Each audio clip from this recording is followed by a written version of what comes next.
back to what I believe is video number 8. Might be losing track. I know for sure that the titles are right. Have no idea what day it is. I believe it is Blurps Day, March 38, something like that. So because I'm shooting these videos over numerous days, I have the advantage of when I come down and look at the piece in the morning, I'm able to look at it with fresh eyes, and so quite quickly I see where I want to go next, what adjustments I want to make. I'm not at the point where I want to start making refinements. I'm really still looking at some major chunks of anatomy, some geometry, fleshing it out. And so if you're working continuously over 3 or 4 hours, it's important to stop even momentarily and to push your chair away from the desk and look at the piece from across the room, or leave the room and come back to it. Some way to get fresh eyes on it. Often we don't have the luxury of time of spending a couple hours, 3-4 hours a day over several days. We have to work quickly, particularly if it's for production or if it's for some sort of deadline. So if you're working continuously, make sure you take some breaks, not just to give your eyes and neck and hands a break, but to take a visual break from the piece. Often if you come back and look at it with fresh eyes, you'll see things that you were maybe ignoring. I know that some artists like to look at their sculpture in a mirror because that gives it a slightly different perspective, and you can pick up on things that way. So where I'm going to go in the short term is still bulking up in here. I like how I've pulled these eye sockets out, but I'm not crazy about these flaps kind of hanging out in space. So some of the things I might do in the short term is add some more bulk there, and maybe a little bit more transition into those jowls. Once I see that, I might pull those jowls right out. So adding quite a bit of fat to this character, to this sculpt, and maybe even back here a bit. I just feel like bulking this out. I'm always looking back at the drawings. The sculpture was a little bit thin in here. Particularly, we've really accentuated the size of the eyes, and so there's room to add in a little bit more material here. I believe I said it last time, I would still like to push the lips out a bit, which might require pushing that chin out some more.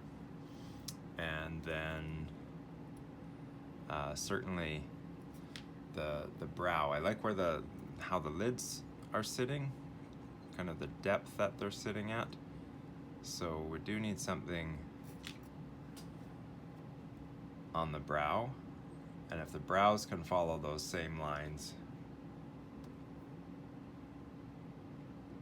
then everything's kind of working on that expression. I know that the nose is very, very generic right now, and I'm fine just leaving it like that. Have a quick look in profile. So, and that's fairly typical of how you'll need to work.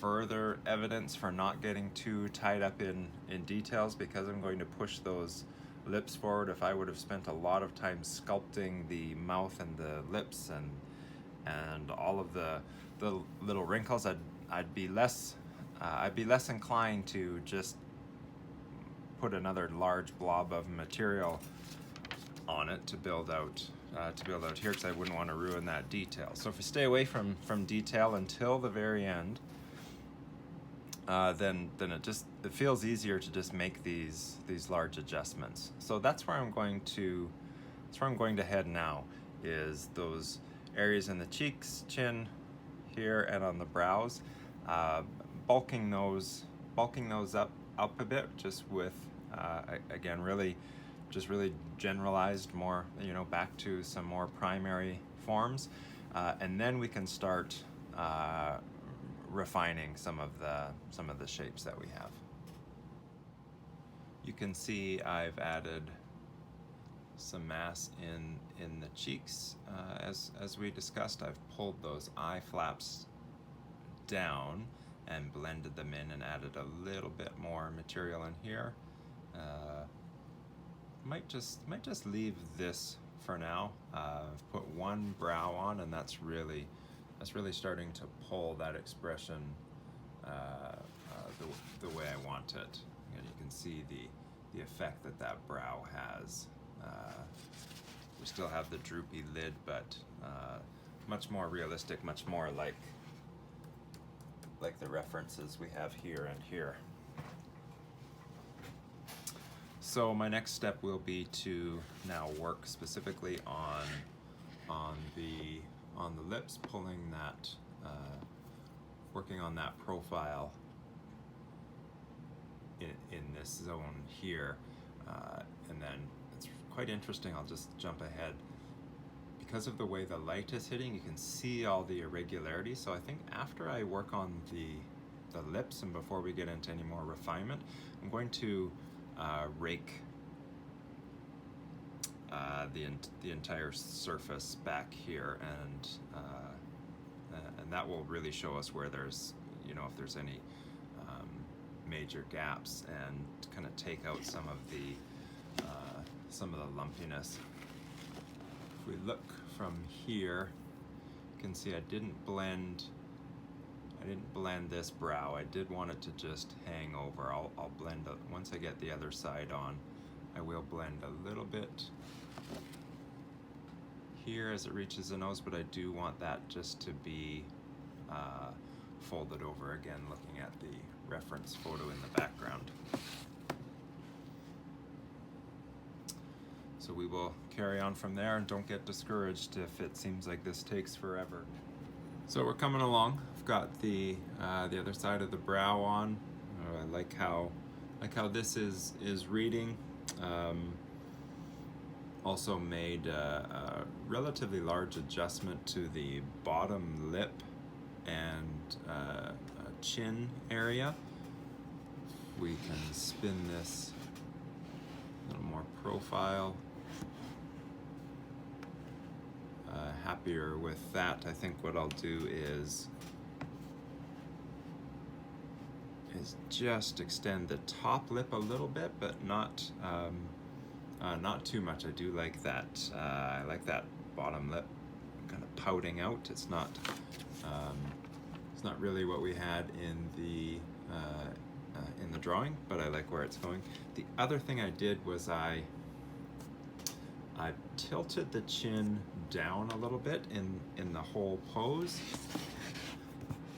and I've also stood the head a little more up on the vertical axis. I've kept it turned away, but rather than having that tilt, the more I'm seeing the expression emerge, the more I thought it should be a little straight up on the vertical, and but tilted forward. So I have dropped that. I've dropped the chin.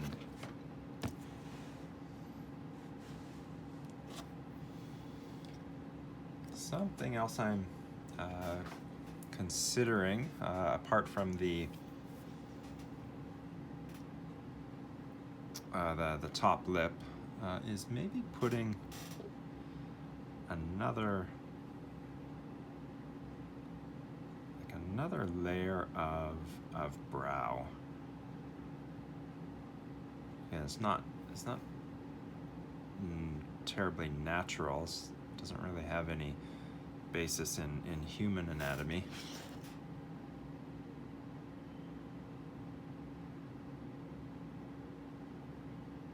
In terms of this alien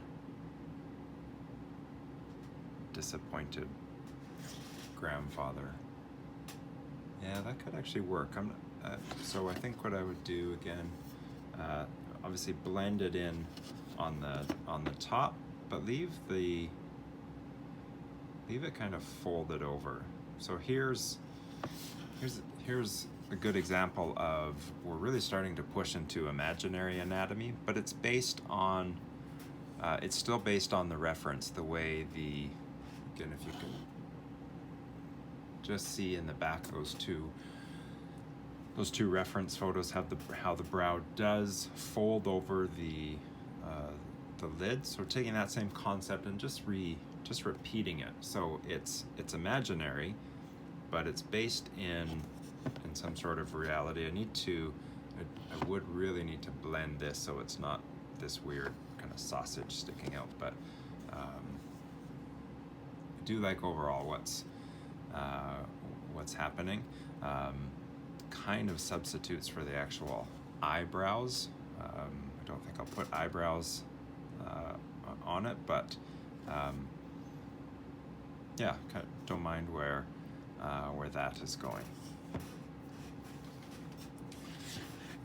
So I'll see if I can actually do this in front of the camera. So you'll notice that I did create a single form rather than two forms. I did want it to be continuous, and tapering these edges out. So when you take your chunk and roll it out, I like to taper both edges, just so you have less to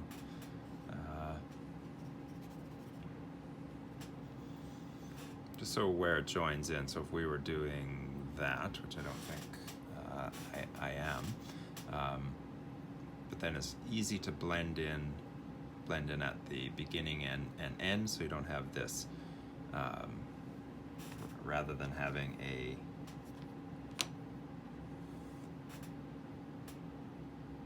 flat end, because that's just much harder to blend smoothly. So see if I can keep my head out of the way.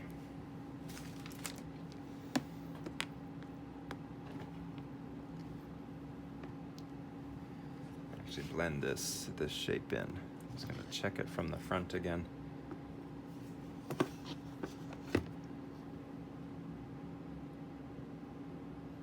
So I'm just gently pressing on it to make sure it's stuck in place.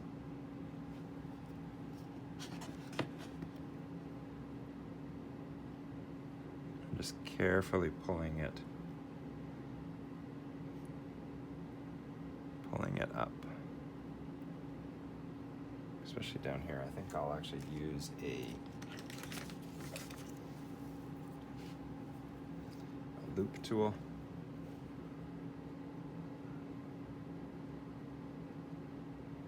Just to get it stuck.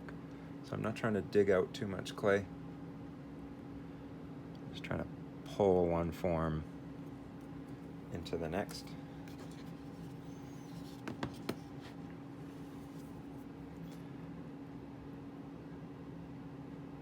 Without ruining that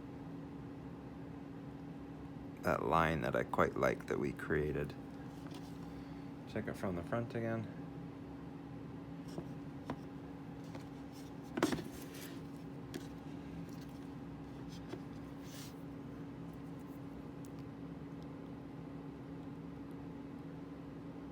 Now that it's stuck, I can be a little more aggressive in the pull.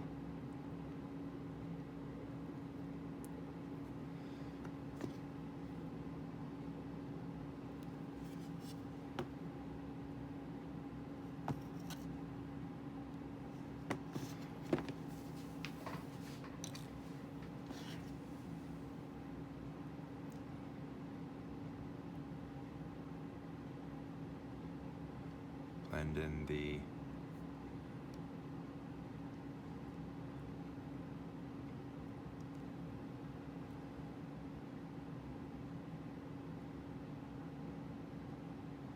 ends. So I've lost a little bit of the, no, not bad. Lost a little bit of the symmetry.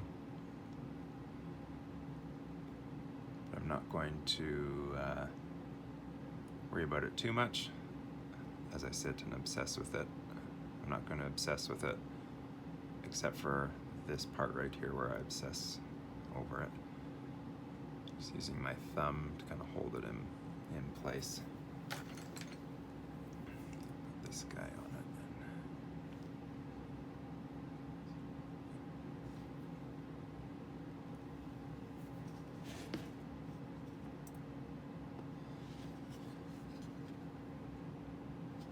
Yeah, I think I'll need to carefully blend this a little bit more.